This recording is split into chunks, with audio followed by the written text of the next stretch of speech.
Conversations in place, identity, history, and knowing.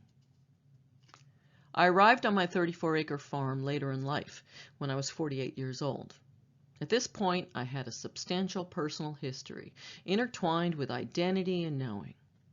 But my understanding of a deeper cultural lineage would come after my artistic process, as I struggled with integrating the experience of living with this land and the art that emerged from its living community.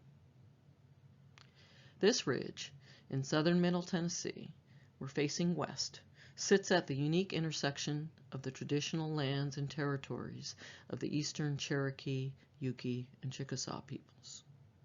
If you look to the right of this picture, there's a smaller hillside hidden within the tree line. This is where, at the edge of my property, grows a bent tree marker. Beneath it lies a spring where the ancestor of a friend took sustenance in her escape from the Trail of Tears. And you would get to this path of embedded trauma within an afternoon walking south toward town. In search of my grandmother's medicine, making peace with a land-based relational art practice. It is my wholehearted belief that my embodied art praxis on this land led me to an orphaned lineage and lost knowledge that had long been planted in my body, memories, stories, and experiences. I am the first in my family to return to a land-based way of being. But I'm not unique in the discovery of my orphan culture that this new relationship with the land awakened. Jerry Studebaker of Breaking the Mother Goose Code, How a Fairy Tale Character Fooled the World for 300 Years, suggests that the Mother Goose children's stories were a kind of orphaned wisdom narrative that reaches us from a pre-patriarchal lineage. It had been protected from the threat of genocide by being embedded in a story. It was Stephen Jenkinson who coined the phrase orphaned wisdom, which I've come to use as orphaned knowledge, recognizing the difference between facts, knowledge, and wisdom. And the more I tracked down the tiny pieces of facts of my heritage and the tiny contributions that were required for my art from the other beings on the farm, I began to realize that my body, the land, the human and more than human players each held knowledge resources. And these were very different than what the dominant narrative would have us believe. All played a vital role in the art of my becoming, the barn cat protector of the grain room, and the mothering geese regardless of their sex, protecting the goslings from harm. My relational art practice was completely interwoven with its living members, connected with each other and the land. And this land is rife with magical spaces. Can you see my grandson walking through a portal of the hollowed grandmother tree? Yet my artwork was first birthed by my identity as a lay midwife, trained outside of the perimeter of Western patriarchal medical hegemony. The aesthetic part of myself prefers the lower picture of the unborn child. The midwife in me, however, chooses the top depiction of a healthy presentation ready for the downward journey of birth. My hands that now daily milk a cow have pressed gently against the skin of more than one birthing woman's perineum to prevent tears, gently guiding a head, then a shoulder. Catching new life between worlds, only to surrender the child to its mother's arms, where it instinctually is rooting, implores it to search for the source of life, its mother's milk. A stark contrast to the surgeon's knife, these experiences knew my art as newborn, my body, my art, birthing its way to have a voice in the world. It always began with body sovereignty, which bled into archaic mysticism with hands and feet making their way to a dance between art and body and movement and back again. The princessa placed her hands on the door, seeking its stable, balanced flow. There was movement within the wood. Once a tree, the growth of life could still be felt through her fingertips.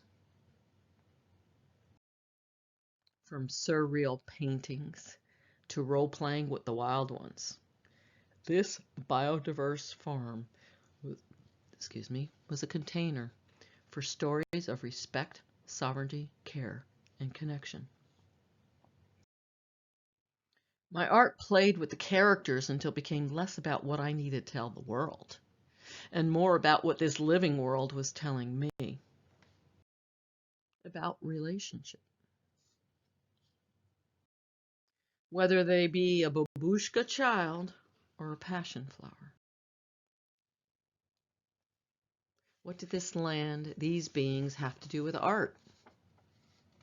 Were they not a creative spark in every breath of their being? What did they have to teach me about this sanctuary of domestic multi-species peacefully grazing together because they had enough? Or even the occasional wild one who needed my help, like this peregrine falcon. He showed up with a broken wing. What does it mean when 3 rare breed horses close to extinction are most concerned about the young human hiding in the trees? As my grandson plays in a grandmother tree hollowed from the trials of a very long life, notice in the picture on the far right. See how her lower branch is embedded in the tree next to her? She is connected to her elder partner. Who is feeding who here in this bond of love? And yet, there is this satisfaction in the gathering of a lifeless tree, making use of her carcass to warm our hearth on this solstice eve. I take these lessons of process to my art with seeds, planting and drying the indigo, the black walnut, even the propagation of a bush that might one day be mordant for the cloth I make. Obsessed with tracking down this simplicose plant, I was driven by living metaphors. Connections between cooking, dye making, and witch hunts haunted me. I only half joked that my black cauldron for iron mordanting and the grinding bowl filled with cochineal was a threat to my life. I could ignore the haunting as I took up the task of tending to the needs of the living processes necessary to bring forth my art. Washing, drying, picking, carding wool, laying out the mother felt layer for a blanket. It was all a demonstration of matriarchal caring with my living family.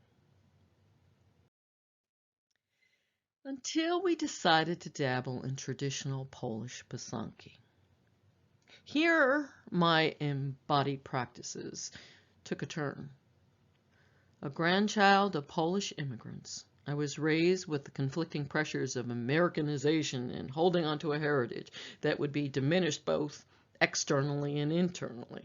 I can still remember how, as a kid, in an attempt to distance myself from the slur of dumb Polak, I said, "I'm not Polish, I'm American." I was not unlike many global urbanized youth who diminished the culture of their rural land-based lineages in order to embrace the myth of progress. Returning to the rural activities of my ancestors stirred in an awakening.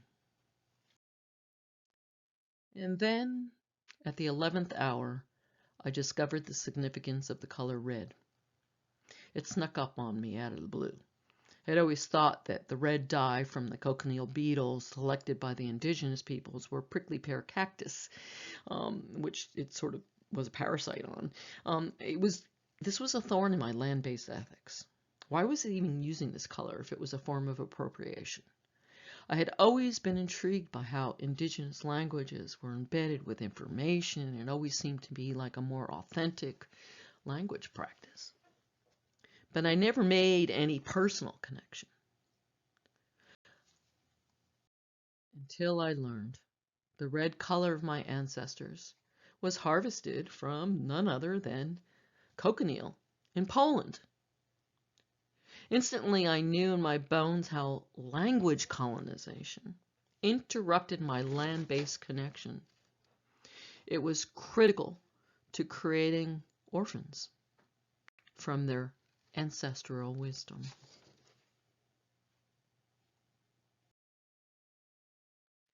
I am a second-generation refugee from a Slavic diaspora whose round face, high cheekbones, and olive skin enabled me to easily pass as white, reaping some of those benefits, as long as I was willing to renounce my true identity.